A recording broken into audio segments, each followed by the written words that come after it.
Good evening, everyone, and thank you for your patience. Welcome to the regular board meeting of the Southwest School District Board of Trustees. Calling the meeting to order.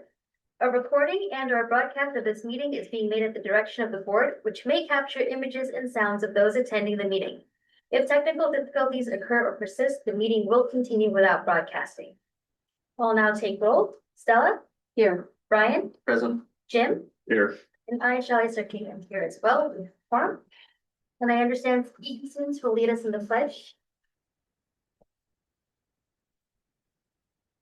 Ready? Begin. I pledge allegiance to the flag of the United States of America and to the republic for which it stands, one nation, under God, indivisible, with liberty and justice for all.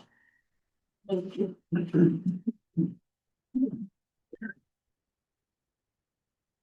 Would any board members like to provide comment on tonight's agenda?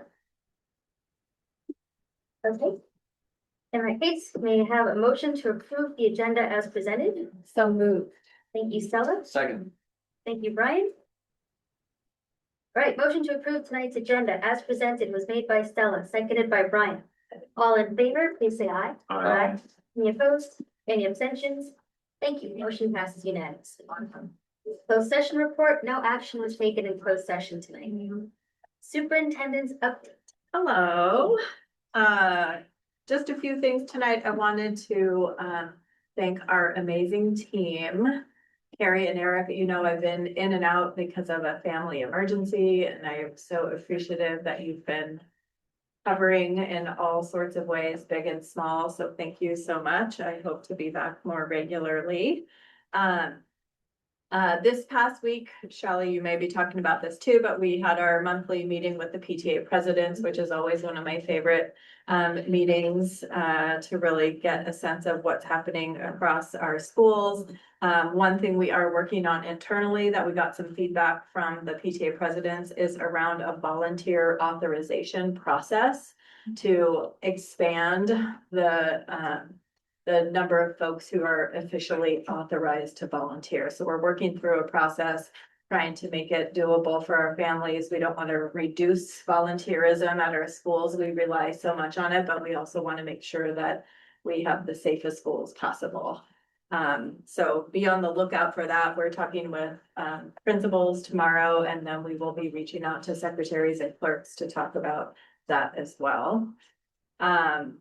Also wanted to let you know that last week our staffs were trained for the upcoming CASP testing. Happens every April.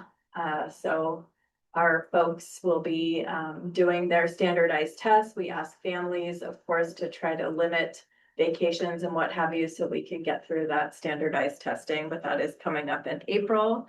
And really just wanted to remind everyone that this Thursday at 9 a.m. you all have a special meeting where we will be filling the trustee vacancy by provisional appointment. Here tonight, we have a couple of the applicants.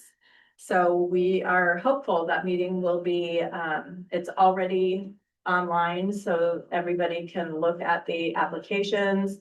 The meeting will take place roughly from 9 to noon, but we'll see how long it really happens. And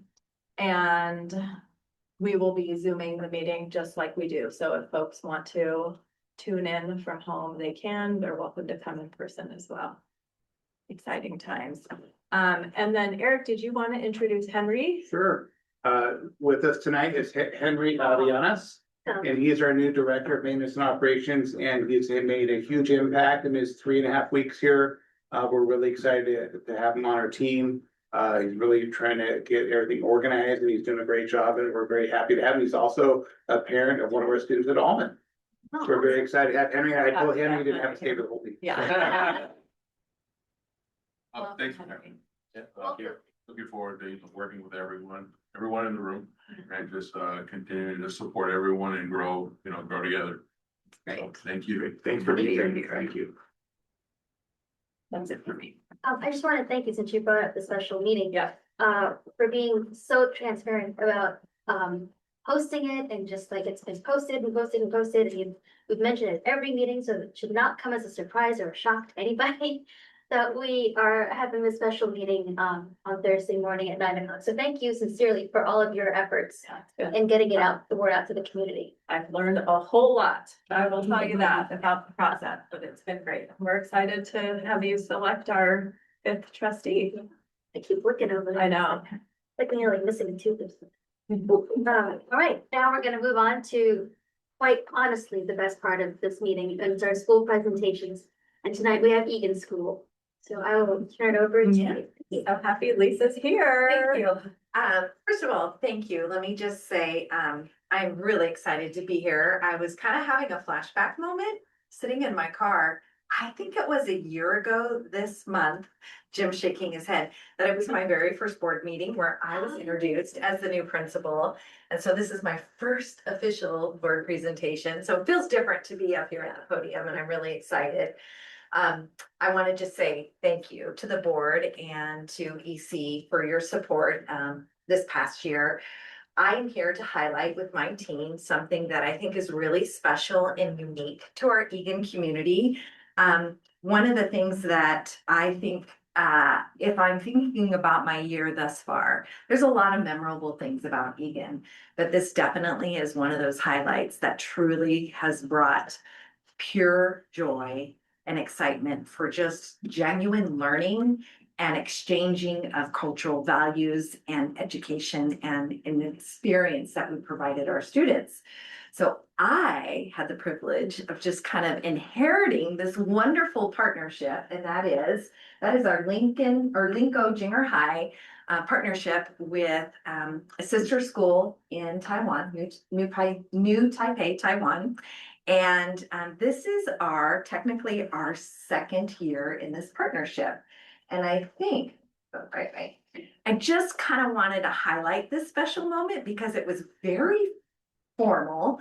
And one of the students later said, our students observing and kind of was capturing the moment. They're like, wow, Mrs. Tarmina, that was really special. It was pretty formal. I want to thank the board for being there. I think Jim, Shali, and Stella, you guys all came and supported me in this kind of memorializing of this friendship and the significance of this partnership that we have with this school. And then also for Dr. Bosco, just her continued support and just connecting me with the right people and building those friendships. I think what this MOU stands for, and it's not new, the previous administration had signed an MOU. I had the privilege of re-signing the MOU just to solidify our commitment and our partnership to this ongoing relationship, both for the students in Taiwan and also our Egan students. And I look forward to years of just expanding and deepening what this experience looks like for our students. So this was a very, very special moment. I have this actually framed and sitting on my bookcase in my office. So this is us formally, officially making it known that I, Lisa Tarmina, the principal, and agreeing to this partnership as we move forward. So let's talk a little bit about this partnership, and then I'm going to introduce my students, and they'll kind of highlight what it is that they learned and experienced. Like I said, this is year 2. I think last year was the very first year that Linko came to Egan, the very first year, I think in the fall.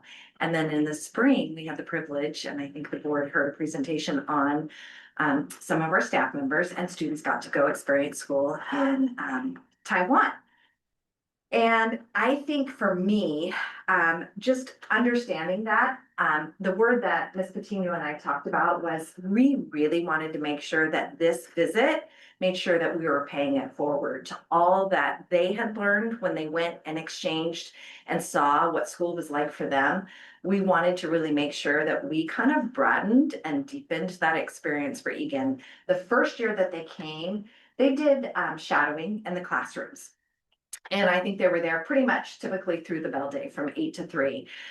Again, just with the support of Dr. Bosco and of course the business department and my Egan team, we kind of took it a little deeper and expanded that to be outside of the school day. So we wanted to provide these really rich cultural experiences that were really authentic, where our students not only can have conversation and learn about school, but also just build those social connections and have really authentic, genuine conversations. And I think when you take it outside of school and it's more relaxed, certainly it's more joyful. They engage a little bit more. It's of high interest. And so we did that the first day, and Ms. Patina is going to kind of talk about our schedule. But I think that was the kickoff that needed to happen to really just support our students in developing that relationship and that connection with them. That was huge. This is them officially getting off the bus. It was kind of cute because my students, I think they kind of looked at me like, really, Miss Charmy, we're going to do this. We created an aisle. You guys are laughing. You remember that? Like, really, you're going to make us do this? And we kind of created 2 aisles, and they walked down, and we just clapped and cheered for them. Like, welcome. You are here as our guests. We're super excited for you. And then we received them and took them in the library and did some fun things. So yeah, this was kind of that special moment. They're poor kids. They were probably deer in the headlights, you know. But we really wanted to make sure that our experience just expanded their learning beyond the school day here at this trip. So, oh, I'm not gonna steal this because this is Chang's line. Not yet. Hold on. I'm gonna I wanted to share though that one of the things that I think our students really took away, and you'll hear them speak about this, is these lifelong friendships and this connection that they have. And learning about another culture. And I think it's easy to say when you sit in a social studies or a history presentation or instruction, you're going to learn about the culture. And I think all of that's wonderful and great. But what our students got to experience was learning about the culture. More so, it was learning with the culture. It was that side-by-side partnership, I think, that we really value and just deepen their understanding of what it meant to be just kind of that global citizen. So now I'm going to turn it over to Miss Chang. She's our Mandarin teacher, and this is where I say Egan's a little special because we are unique in the fact that we offer Mandarin language as one of our electives. We are the only school at this time that does that. A little shout out to Egan. But Ms. Chang has developed this partnership and works with her students. And so she's going to talk a little bit about kind of how she selected her students and what she pictured this event to look like. So Ms. Chang.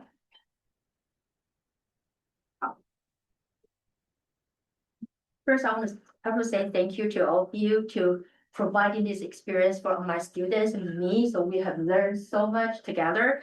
So, when Mr. Miller asked me, hey, Charlie, how about that? Can you please think about a special activity for students that both sides that work together? I'm thinking, oh, you know what?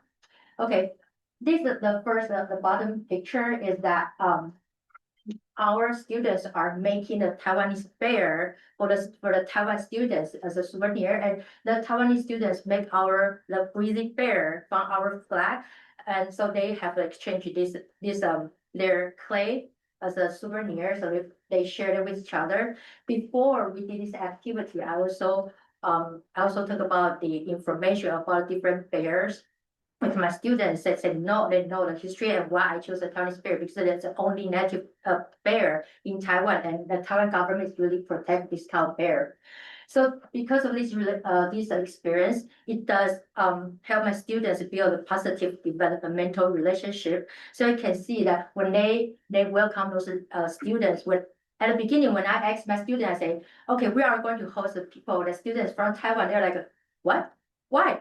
I was like, okay, so now we're going to present our school, our class, and our school district, as well as our community and our country. And they say, oh, okay, so what are we going to do? So they are very brave. Yeah, my students are very brave, and they take an initiative. And they when the student came here, they create a very welcoming environment for them.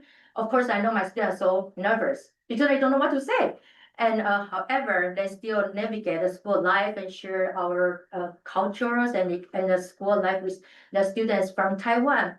I'm from Taiwan too, so I know the huge difference between Taiwan school schedule and also here. So they talk about that, and also this experience give my students very rich and authentic experience.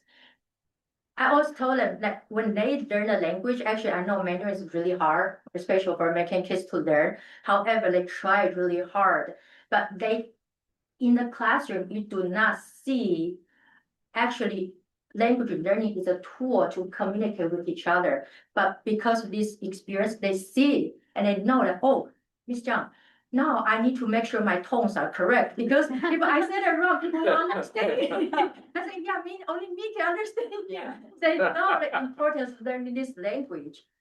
So this really, really foster the rich. Because of this experience, they also connect to the real world. I think it's a very valuable experience for my students. Also, they build the skills and mindset like leadership. So that leadership and confidence, I see before, like when I push them to speak Mandarin, they're like, no, my Mandarin is not good. So they are like shy. But right now, they gain the confidence because they know that, oh yeah, they can use this to connect people around the world. So that's a part that really help my students become mature. I believe they become more mature after this experience. And last one is my students create a very the strong sense of belonging for the Taiwanese students. And Taiwanese students even draw the card to me and said that your students are really good, they are very respectful, and they really welcome them to come here. And even though there's a little bit language barrier, they still don't mind sharing everything about America and Taiwan with each other. And some they still the other day my student asked me one Mandarin. I say, where did you learn the vocabulary? And he told me, oh, I learned it from the Taiwanese student. Oh, okay. So that you can see they really build their journey of friendship and relationship. So I really hope that we can keep this kind of like our experience of our like tradition. So we can keep going on and keep doing this for our student, our community. Thank you. So I'm gonna have Jen come up. Come on up, Jen. And she's gonna talk a little bit about just the planning process and what that week looked like. Again, like I said, we were kind of very intentional about broadening that experience beyond the school day, because I think we wanted that social interaction and those authentic conversations to happen with our students. So Jen, go ahead. Sure. Yeah, so I mean, the real brain of this was Lisa. She kind of proposed a plan, and I said, okay, I can work with this. Let me look at it. I mean, kind of tweak a little bit.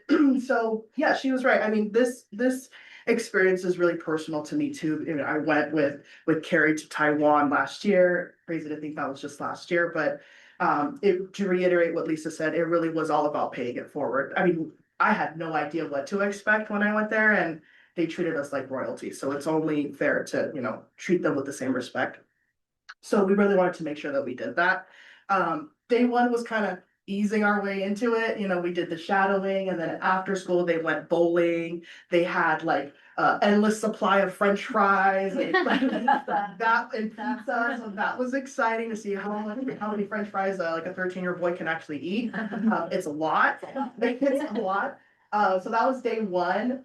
Day two, we kind of curated this loosely called STEM experience. We had some aluminum foil mosaic. We did the bear, the clay animals. We did some friendship bracelets. We did some photography. It was kind of just a whole hodgepodge of a bunch of fun activities. And then on day three, we were out in beautiful San Francisco, did the Exploratorium, a picnic, and we kind of did a closing circle of just to kind of, you know, reflect on what we've been doing so far. Day four was really kind of the final day where they shadowed, but then we also had this kind of downtime where we did just some ice cream, socializing, and you could really kind of see the difference between what happened on the first day versus the last day, because they just became so much closer as friends and as students, and we said our goodbyes. So that's kind of like the overall timeline of it, but what really fascinated me as someone who really cares about what LASD brings to the table is how it connects to deeper learning and, you know, the communication, the critical thinking, the citizenship. I mean, just seeing all these students be able to represent themselves not only as American citizens, but also as citizens of Egan, citizens of LASD, like they were really the most amazing examples of people in our community, and that made me very proud. Even to see on the other side, like some of these kids, some of the Taiwanese kids just kind of felt like celebrities because they would be cheered and they kind of like blended in with the group super easily. And they just felt right at home. And that's a testament to how the students treated them and kind of brought them under their wing. Seeing how the communication was so important, like just not only the language, but even like how the body language of you know, teenagers, how that is kind of the same throughout, you know, the whole world. So just all these different aspects of kind of what makes this experience so amazing. I consider it a huge success. I think there were so many people involved, and I think everyone that was involved, because it truly does take a village. But this experience was something that I'm going to hold near and dear to my heart. And I'm so excited to do it again, because it's only going to get better. So it was an incredible experience. Which one's? who's first? And I will introduce Callie, our first speaker. So, hi, my name is Callie, and I participated in the exchange program between Linco Junior High and the LASD. And I think serving as a buddy in this program was a really big privilege, but also a huge responsibility because these kids are coming from Taiwan and it's this whole new environment and it really differentiates in culture, daily life, and also language. And because of this, I really wanted to ensure that they were really comfortable and included in the school. And throughout the visit, I tried to help my partner feel included through both simple but also really meaningful gestures. For example, I invited her to sit with my friends and I during lunch, and I also accompanied her during the lunch line to help her get her food more easily. I also showed her a lot of important places around the school, like the restrooms, in hopes that she would feel maybe a bit more confident navigating the school. And in class, on the shadowing days especially, I made an effort to talk to her and check in with her so that instead of feeling isolated, she could feel a bit more like an active part of the classroom. And one really big moment that still stands out to me today was when we went bowling. I think it was on the first day. And despite us being from different countries and not really speaking the same language primarily, bowling was actually an activity that allowed everyone to participate and connect without really involving much communication because you're like throwing a ball. And we were really able to laugh and encourage each other and enjoy the experience. I think it was a really meaningful moment that brought our schools together and taught me that despite our cultural and language barriers, we can still enjoy a really exciting moment together. And yeah, so even Ms. Tarmina mentioned about the bonds, I still keep in touch with my buddy today. We actually have a lot in common. And I think I added her on Instagram, so we sometimes talk over that. So yeah, I really feel like this exchange was super important, and I hope that our school's bond can continue to grow and thrive. Thank you. Thank you.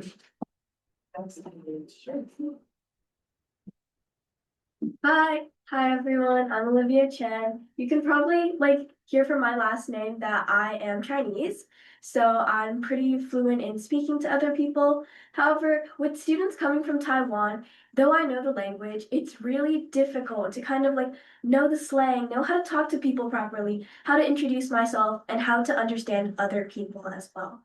So with the communication beyond just the language of Mandarin, all of us are teenagers, and though the languages that we speak are completely different, as said before, our body language, the way we express ourselves, the way we carry ourselves in our day-to-day lives are all pretty similar, and that helps all of us bond together. Next, on to respect, curiosity, and confidence. Everyone here was so respectful. The Taiwanese students were so infatuated, they were so interested in how our school works, how we do different things from them, how our math is really easy for them. But through everything, everyone was so curious and they were so respectful in asking us questions, wanting to know more about us. And our students were also incredibly respectful to them as well, questioning about why their school day is so long, how long do they study each night, and what do they do after they come home from school? Video games, of course. And what surprised me the most would be the way that everyone just communicates in a way that we can all tell that beyond our language barriers, you can tell that deep in your heart that everyone is now friends through this incredible journey. Though it was only 3 days, the way that everyone has bonded together and created friendships is just incredible. And I hope that for the years to come, we'll continue to have this bond between our schools. Thank you.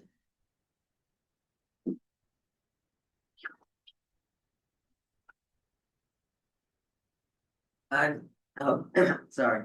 Hi, my name's Hubert, and I was another student, which was part of the transfer exchange.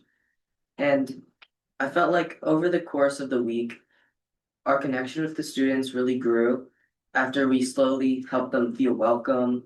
And like during the first 2 days, we really got our first impressions in.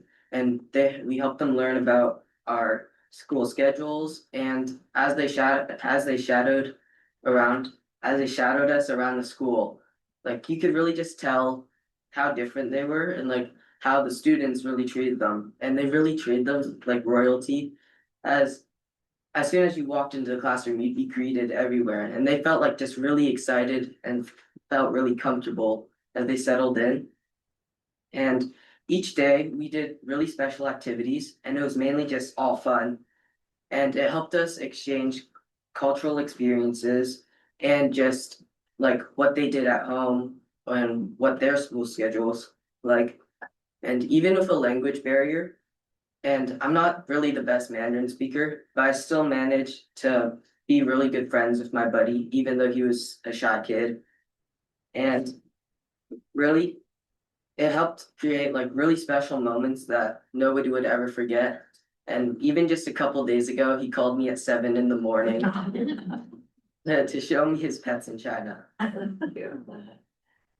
So I'm really proud that Ian is providing us with these opportunities to have these students come over and share their experiences and have cultural exchanges.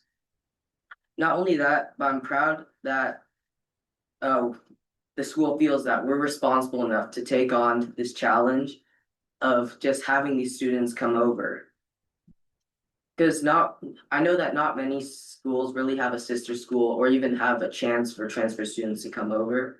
So to have this responsibility, it makes me feel like how proud I am to like really just be there at the moment when the transfer students came. And I really feel like that this matters for a school as it really demonstrates like what our school and us as students are really capable of, as by hosting the transfer students from Taiwan, we learned about their cultures and cultural exchanges and just their experiences in general. And it allows our school to become a more welcoming and inclusive community. And it was really important that our school was teaching us these important skills that would help us throughout our lives and help students see the world from different perspectives, even if they're on the other side of the world. Thank you. Well, that kind of wraps it up. Again, the kids say it best. I had no idea the phone call. I think that's so cute. They didn't share this, but I think prior to the kids coming, we asked, or we got word, I think, from Catherine, what was the one thing that kids really wanted to experience? And I think I shared this with some of the trustees is an In-N-Out burger was the thing that they wanted, ironically. And so we actually partnered with our PTA in making sure this experience was like deep and rich. And obviously there were some logistical challenges and some financial challenges, but I just want to thank the board. I want to thank EC and then also the Egan PTA, because I think without their support, a lot of this couldn't have happened. As Jen, she said it really well. It took a village to make this happen. And yes, I had a vision, and Jen kind of looked at me and thought I was a little crazy when I had this vision and presented it to her. And she was like, okay, then we're gonna make this happen. We can do this. So thinking ahead next year, what's to come? I think Egan obviously has been invited. They'd love for us to come this year. I just think there was a lot going on this year, my first year at Egan. But for next year, we will be planning a trip to go visit and exchange again and bring some of our students and staff over to Junior High. And then I think again, they have expressed an interest in coming back, obviously, to Egan. Whether that's going to be year to year, that remains to be seen, but we are looking forward to that. And so again, I want to thank everybody. And I don't know if you guys saw, I have yet to see the article, but I do know that we were highlighted in the Los Altos Town Courier. Yes, prior. Yep. So I haven't seen it. So somebody has a copy. I'd love to get a copy of that. But yeah, it was really special. And it was just, again, like I said, probably of all my experiences so far here at Egan, this is one that will stick with me forever. So thank you guys so much for having us tonight. Any questions for my amazing students and my team? Well, first, can you give them a round of applause? Yeah. Speaking tonight, but for the whole thing, board members? Well, I wanted to thank, I want to thank Ms. Taramina and Ms. Patino and Ms. Jump, thank you for including the board. You know, it's our pleasure to support this, but it's also, we don't really get to see it, like when we like support things. And so you were very gracious in welcoming us and letting us be a part of it. I thought that it was so cool to see the difference on day one. Remember, like you and I had gone on day one, day two, and it's like everyone's a little bit like, I don't know, uneasy. I don't know, like shy, you know, like. Yeah. But then when we came back for the closing, like they're all sitting together and it's just High they're all fiving. cutting up and just, you know, teenagers are the same all over the world is my takeaway from that. And then for you guys with 3 and your classmates, you know, I don't know if you understand the deepness of what you did because you truly are the best of what this country has to offer. And you really embody that. And I know that in speaking to Catherine saying, you know, some of the parents were like, we're sending our kids, you know, from Taiwan to here, and there's certain perceptions, let's just be honest, about the US. And you kind of broke down those perceptions and showed them like, this is what Americans truly are like, not all that crazy stuff you see on the news. So thank you so much, you guys. I am so proud of you and how you conducted yourselves. And it makes supporting programs like this so easy when we see like what the kids get out of it. So thank you. Thank you, guys.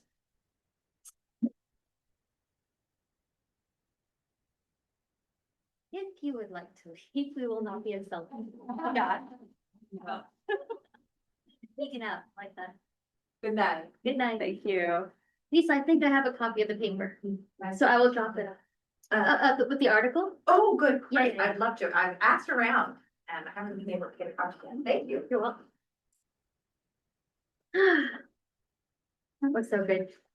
That was truly. Okay, onto the consent calendar. Are there any questions from the board on any of the items on the consent calendar tonight? Okay. Are there any? Are we gonna pull? Yep. We have to pull one section. Oh, we do. Wait. Do you want to talk or do you want me to talk? I'm happy to do it. Proposed pulling comprehensive school safety plan this evening. There was an update to the template that we'd like to revise and resubmit. It's not substantive, but it comes with the corrected copy. Proposed to remove item 13. Okay. Anything else? All righty. Were there any requests for public comment? Public comment is now closed. Any further comment, board members? Okay, then I would like a motion to approve the consent calendar as presented with the exception of item 13, comprehensive school safety plans, which we will pull. So moved. Thank you, Stella. May I have a second? Second. Thank you, Jim. Motion to approve the consent calendar as presented with the exception of item 13, which we are pulling, was made by Stella, seconded by Jim. All in favor, please say aye. Aye. Any opposed? Any abstentions? Thank you. Motion passes unanimously. Employee request to address the board. We don't have anyone from LA2. And from the California School Employees Association, Kim Fletcher. Hello. Hello. Well, hard to believe, but now that we're in March, I thought I would talk about our literacy aids because we have report cards coming out for spring. And this is one of those times where parents get to see a lot of the growth that their child has made. And our literacy aids are particularly part of that for ELA for grades 1 and 2. But because they're there for in each classroom for about an hour each day, a lot of parents don't even realize they're there doing this work. If you're on our campuses in the middle of the day, you might just see one random person sitting with a small group outside doing something and you don't even realize it, but what they're doing is they are supporting our teachers in those lower primary grades because one teacher cannot get to reading every single child's writing in every single day. And so having one more person really makes a difference. And so they're there reading, what are the next steps, going over and repeating that mini lesson that the teacher went over. They're getting to know kids writing and really encouraging them to take those next literacy steps, but then also working in small groups with some of those kids that just need that extra little push, or maybe need a quiet space outside because it is chaos in the classroom and those people know them. In all honesty, this is a job that I really thought I wanted. And I will tell you, they're few and far between.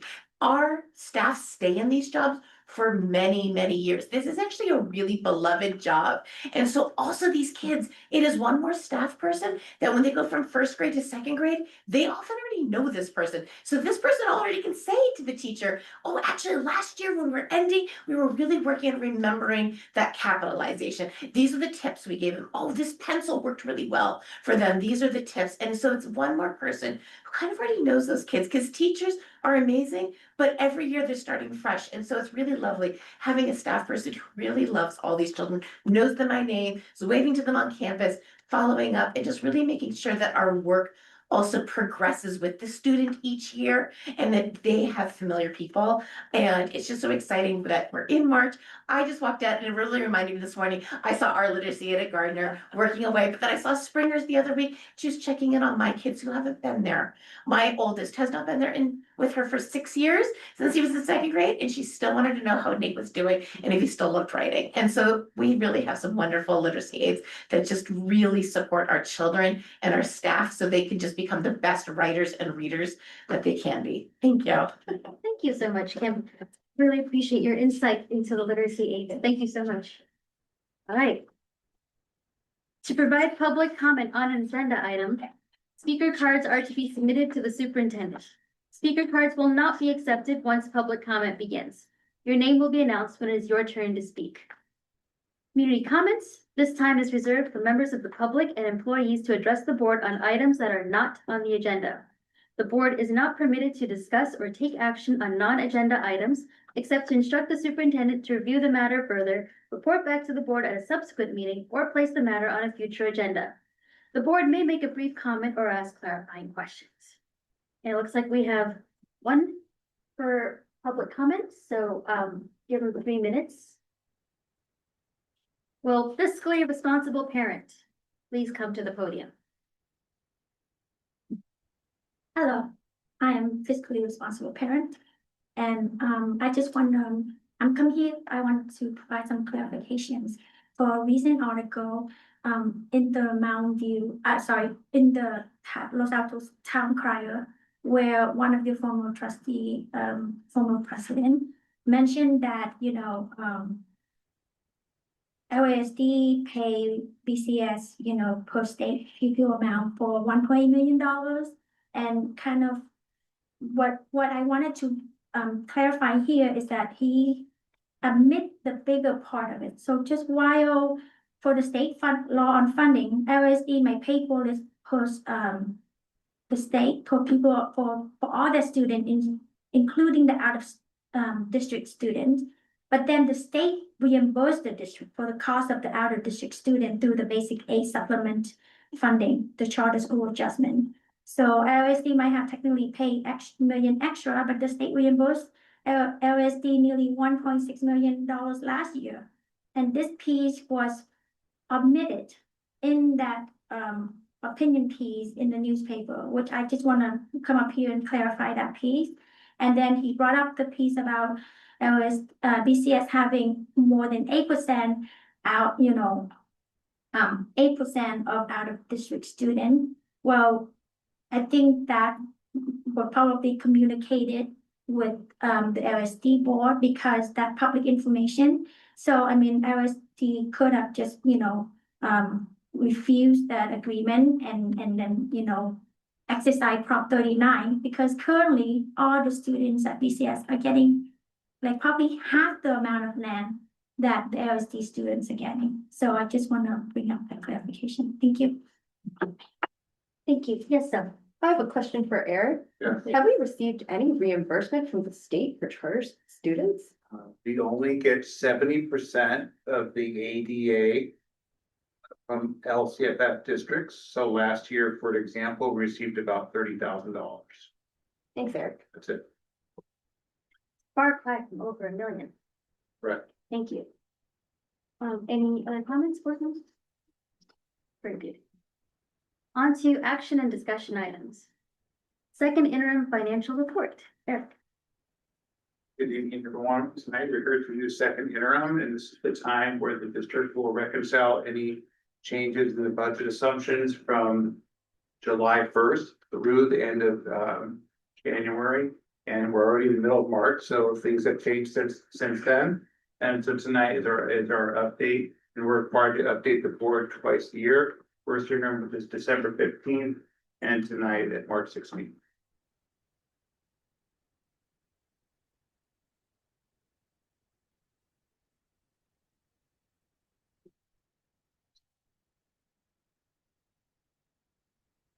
No advance.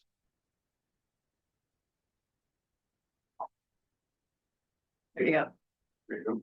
So since the budget was adopted and revised at first interim in December, the following changes have been made. A very slight increase in secured property tax growth. Our in lieu transfer to BCS actually went up because this is now based on their P1 ADA numbers. So the ADA numbers from CVETs has come in, which are certified by the state. And then the local revenue increased at 400,000. The expenditures, we decreased salary and benefits by 219,000, mostly unfilled vacant positions that we did not fill. And then supplies and services is a slight increase, most of that from PTA donations. As we get supplies and things are purchased, that's how that goes. And then there's a transfer to deferred maintenance. We received a $200,000 check from the Bay Area Air Quality Management District we're hunting them down, and they finally gave us the check. And then we deposit that into deferred maintenance, so that could be used for maintenance projects and also for any extra repairs or things that are needed throughout the district. So that's a good place to put those funds. Unexpected, but always good news. General fund revenue assumptions is secured local property tax growth, a very slight increase. I have a number that I wrote down this time last year. I wrote down 5.37, and we're very close to that. But that's like a year ago, so we're pretty close. But right now, that's the latest number that we got from the county assessor's office, and we received that number early in February. So we're hoping that number holds. And then if there are roll corrections, there could be money that we don't receive. So this is the number that we're going with at this time. Our parcel tax is $10.6 million. That includes the 4% COLA per year. Guaranteed state aid is 654,000, and then all the other items. And I always point out this one is the Prop 30. It does expire in 2030, which is not that far away. And that's 650,000. You heard Alex came and talked about a lot of bargaining groups up and down the state are really advocating to have the legislature to renew this. So we're hoping that happens. And then lottery, people always say, well, the schools get so much money from lottery. No, we do not.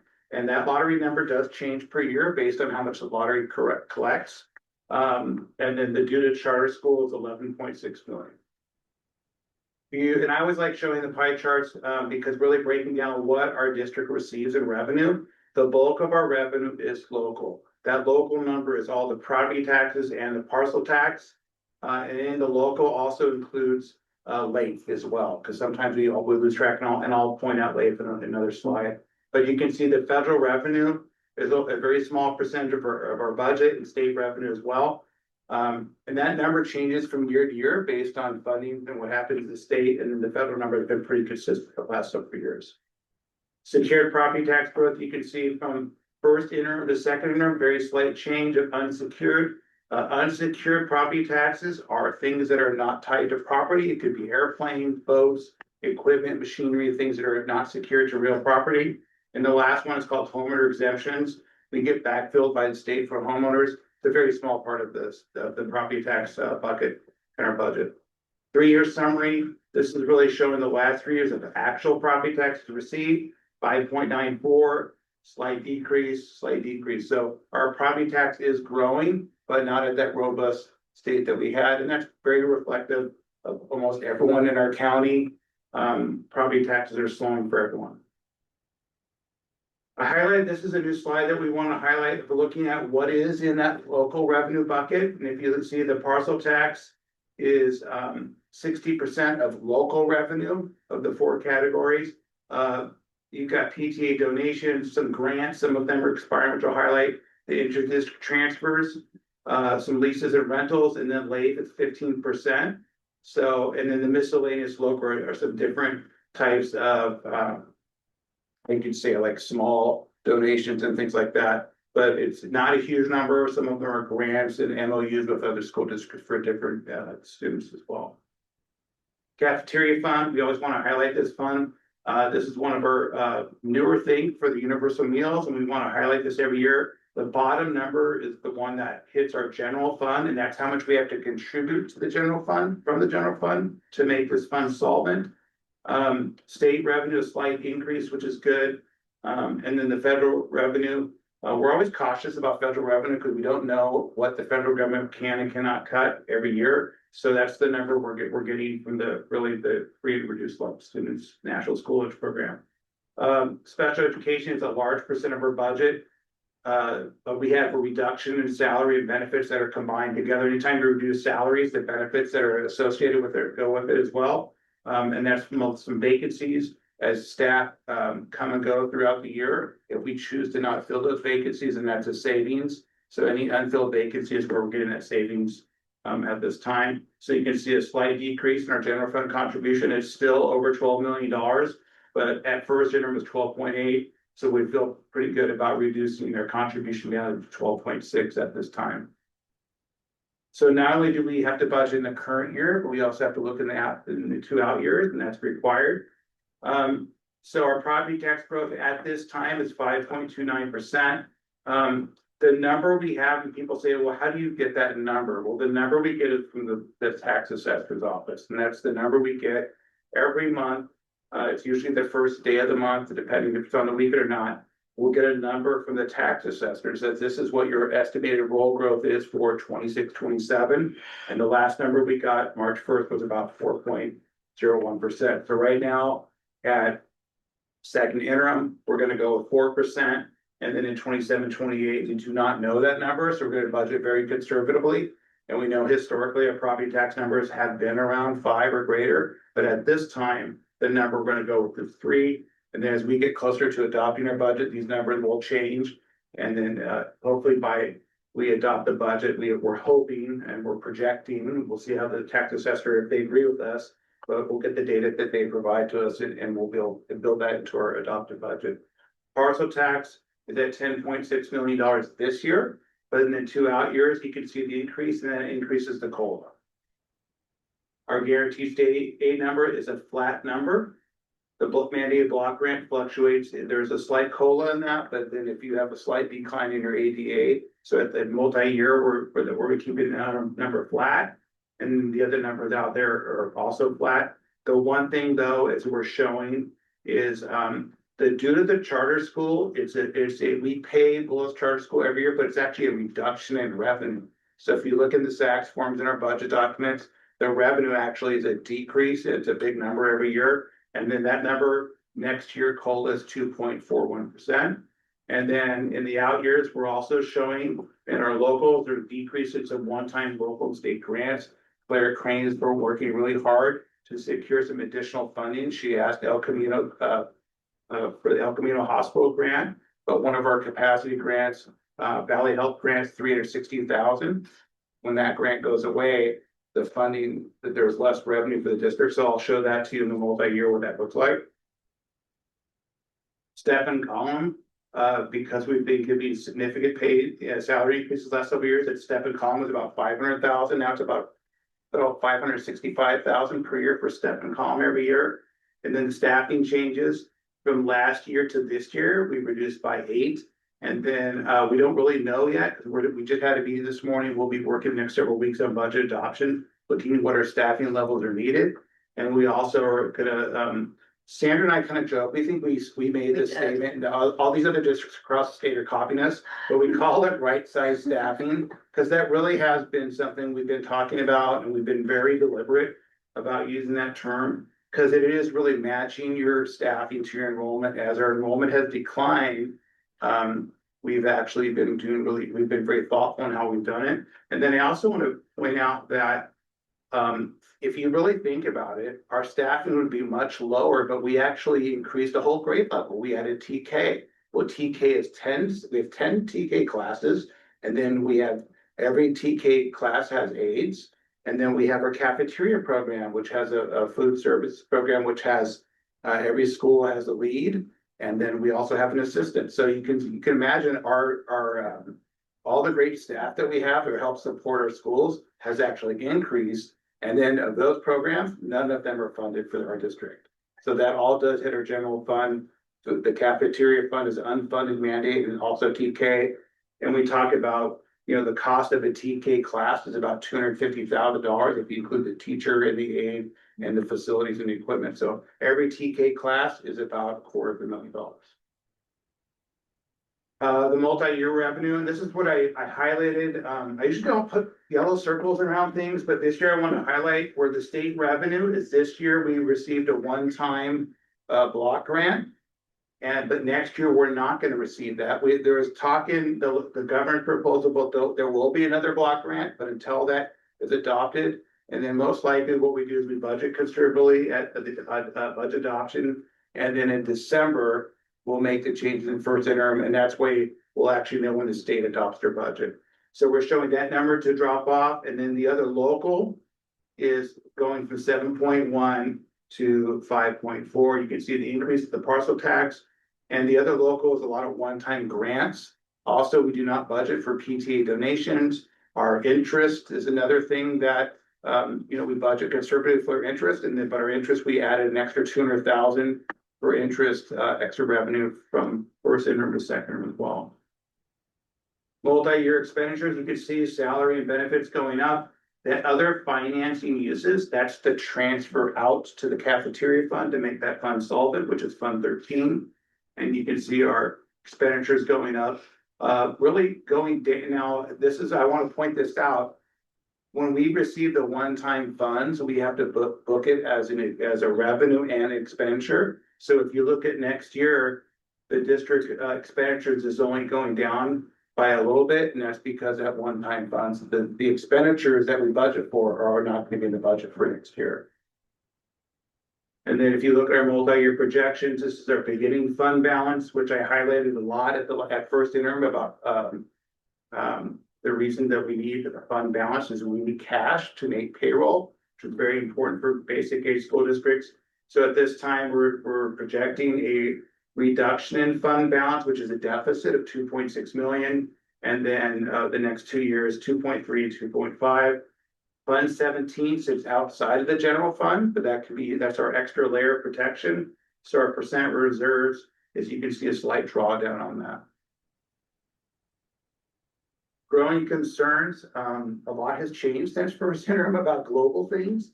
Inflation and tariffs is still out there. We're still seeing suppliers. Some of the supplies that we buy things from have increased. Utilities always comes up, it seems like. The geopolitical instability in the world right now is a concern. Obviously, the rising utility costs that are associated with that. When we start doing construction, when we start doing any work, gasoline is very expensive. Diesel fuel is very expensive. Tractors, equipment, anything we buy from our suppliers, it comes to us on a truck. When we buy new Chromebooks, it comes to us on a truck. We work very closely with Val and Donna and Carrie and her team to order Chromebooks because the Chromebooks have gone up by, I think somebody told me $100 a Chromebook. So we ordered as many as we could get our hands on. But we did this last year. And last year, because anytime there was a talk of a trade or a tariff, that and the people who were buying these Pentium chips and things, they raised their prices. So last year we were able to buy a lot of Chromebooks before the prices went up. This year prices are going up, and so it's hard. You're almost like always chasing the suppliers. Rising healthcare premiums. We don't know the impact of the government's ceasing the subsidies, if that's going to cause impacts to other healthcare providers. When we, on average, healthcare rates for us go up 10%, some plans more, some plans less, depending on what you have. when we adopt our budget in June, we don't know what our healthcare rates are until July. So we adopt very conservatively, then when first interim comes in December, then we adjust our budget. And then CalPERS, was kind of our broker, our plan is through CalPERS. Well, the CalPERS rates go from January to December, where our budget is July to June. So there's always a lag of when we adopt our budget. And so our rates right now, we'll budget conservatively in December. And then once we get the rates from CalPERS in July, we'll adjust it first interim. Bullis Charter School has a tremendous financial impact and facility impact. The portables, the traffic, I didn't add traffic, it would have been another bullet point. And then there's a lot of concern in the state about the AI bubble. As much as everyone loves AI, they are worried about the overinvestment in AI and that it could have a little bit of a bubble in our local economy and then also in the state economy. We know personal income tax is the biggest driver for revenue for the state. And so if there's this overinvestment or loss of stock volatility, we just don't know how that's going to impact our economy. And these are the key budget deadlines. Today we're here at second interim and we'll be bringing this back. Hard to believe we're like 2.5 months away for budget adoption. It'll sneak up on us before you know it. And then I have great news. We can certify and meet our financial obligations for the current year and 2 subsequent years. And we're asking tonight for approval, an action item to approve second interim. Thank you so much, Eric. Thank you for going into so much detail. Righty. Would anyone like to, is there any public comment? Any questions for the board? Alrighty. Any further board discussion? You explain things so well, we don't have any questions. I want to kind of, from Stella's previous question, in our SACS forms, there's a section about the basic aid charter supplement, and I can point it out to any community members that want to know where it's at. Thanks, Eric. Thank you. Right, well, may I have a motion to approve the 2025-26 second interim financial report as presented? So moved. Thank you, Stella. Can I have a second? Second. Thank you, Brian. Is there any further board discussion? No? All right.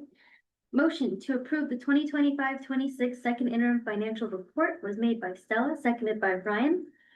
All in favor, please say aye. Aye. Any opposed? Any abstentions? Thank you. Motion passes unanimously. Next item is resolution number 25/26-14, authorization to increase, decrease income and expenditures. I believe it's here. So this is a routine item that we do every year. In fact, when we adopt our budget, the board gives the district and staff authorizations to make any budget transfers periodically throughout the year. But then when we go to first and second interim, we bring this resolution back to you. So tonight we're asking you to approve resolution 25/26-14 to increase and decrease income and expenditures in all the different funds. And then we listed a chart as part of the resolution to show the changes in revenue and expenditures in each fund. And this is an action item as well. Thank you. Any clarifying questions? Any requests for public comment? Public comment is now closed. Any further board discussion? No. Okay. May I have a motion to approve resolution number 25/26-14, authorization to increase, decrease income and expenditures. So moved. Thank you, Stella. May I have a second? Second. Thank you, Brian. Assuming no further board discussion. All right. Motion to approve resolution number 25/26-14, authorization to increase, decrease income and expenditures was made by Stella, seconded by Brian. As this is a resolution, I will take roll call. Jim? Yes. Brian? Yes. Stella? Yes. I too vote yes. Motion passes unanimously. Thank you, everyone. Board policy updates. All right, we have 2 slightly out of our typical cycle updates for discussion tonight and then approval at our last meeting. The first one, board policy 3100, has an update to the budget to now include a section on reserves after our discussion, after the CACF presentation at a previous meeting. So that's something for you to look at, and we'll come back next time. And the next one, 4113, gives us some flexibility. The state right now has, how do I want to say, cracked down a little bit on misassignments. So it's something we are, and they're publicizing misassignments, so we're paying a little bit more attention to misassignments, teacher misassignments than we have in the past. In particular at the junior high school, when we want to offer robust electives, and we have a science certificated teacher teaching a drama class or something different. This gives us a little bit of flexibility to look at their college units, to look at their experience, to be able to essentially waive them for some of these courses, so we don't get that misassignment. Did I do that well? Very well. Thank you, Valerie. Valerie's been doing a lot of work on this. So that will come back at the next meeting for approval, we hope, as well. Thank you. Yeah. Is there any public comment on this? Right, public comment is closed. Any questions or comments? No? Okay.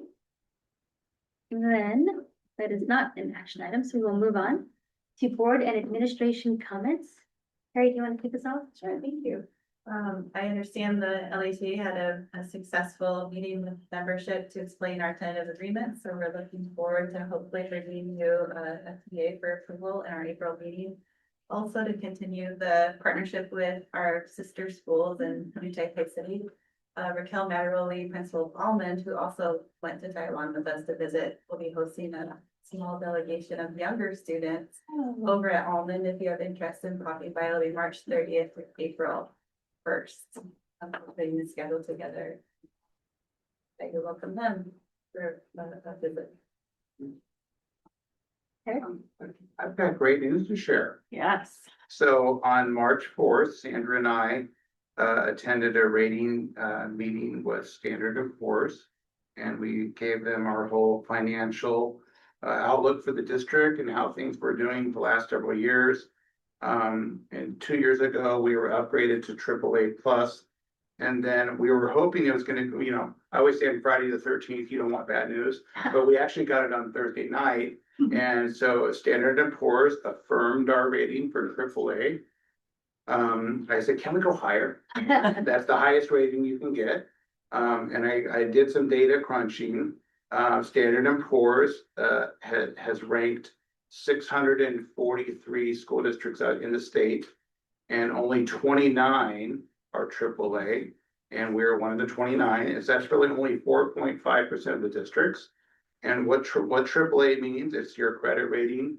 It means we have strong reserves. We have strong financial position and outlook. They like that we haven't done a tran the last 2 years. Then we talked about the cash flow and the needs for that. And so it's really great news for our taxpayers and for our district. And so I love to, this is my favorite thing to talk about, more than the second interim, because it just really shows a commitment to our team. And I think Sandra is awesome at presenting to the rating agency. They've seen me before, so they don't really, but it was great to have Sandra on the team, on the rating agency, so it was great. Great. Good job, Eric. Yeah, Super so, exciting. Also want to thank our CSE ground staff. You can see they've been very busy with all the rain and sunshine. Now all the weeds are going crazy. So the ground staff has been really working very hard at our schools. I want to thank Elizabetta, our fiscal director, who's been outstanding. She has been working many, many hours, and not just during the interims and the reporting periods, but she has a lot of annual reports, things that you don't really see. We have to submit so many things to the state and all the agencies. So she really works kind of behind the scenes, and we really want to thank her. And then there's a lot of items on consent, and sometimes I apologize, there's a lot of items, but there's so many things that we're working on. And Sandra Bush and Marcy work very closely together. So I want to thank Marcy, because her and Sandra Bush are a great team. Sandra goes, okay, Eric's working on this, and they go back and forth, and they hold me, get me in line. Because we have a lot of things we're juggling. So I want to thank Marcy and Sandra Bush for helping us get the agenda ready for every meeting, because whether we're ready or not, the agenda has to be posted. And so I want to thank Marcy and Sandra Bush for really helping get all that organized. Thank you, Eric. Andrew? Brian? Attended the legislative brunch held by County School Board Association on Saturday morning. And I think it was the sort of most thorough array of other elected officials that they've ever had. It was everybody from our county representatives all the way up to several Congress people. So it was interesting to get an overall perspective on what they think is changing now that we're gonna have a new governor and everything else going on. So, And most of them showed up in person. and most of them showed up in person. So the thing that, which Eric already sort of alluded to, but the thing that gave me the most pause is that Senator Laird, who is head, I think he's chair of the budget committee. For those of you who don't know about California politics, the budget committee is where all of the actual budget work happens. So he's chair of the budget committee, and he expressed his opinion, even though the state's finances this year are unexpectedly rosy, he still thinks that next year is going to be a huge tens of millions of dollars deficit, tens of billions of dollars, sorry, deficit in the state finances. So I sort of second Eric's sense that a lot will change between now and final state budget. It was sobering. So, Oh, well, like Brian, I also attended the legislative brunch, and I must say, I think maybe the attendance this year was due to the charms of the school board association. She convinced everybody to come. And I attended Sam Liccardo's town hall and my first curriculum council meeting. fabulous. Excellent. Jim? I went to the Gardner Bullet auction because I am a parent at that school. Not because I was favoring them, but it was just good to see parents supporting the school, having this time. Otherwise, I haven't done anything substantive. No, well, that is so substantive. But I do want to call out and thank my fellow board members, trustees for going really above and beyond the call of this role and taking the time to educate yourself even further about the budgets and all that kind of stuff and just showing up to school functions. I mean, it makes a difference. I think it's good that families see that our board is so engaged that we're out there. So everything I went to has been mentioned already with the PTA leadership meeting, the lunch brunch. Thank you for your kind words.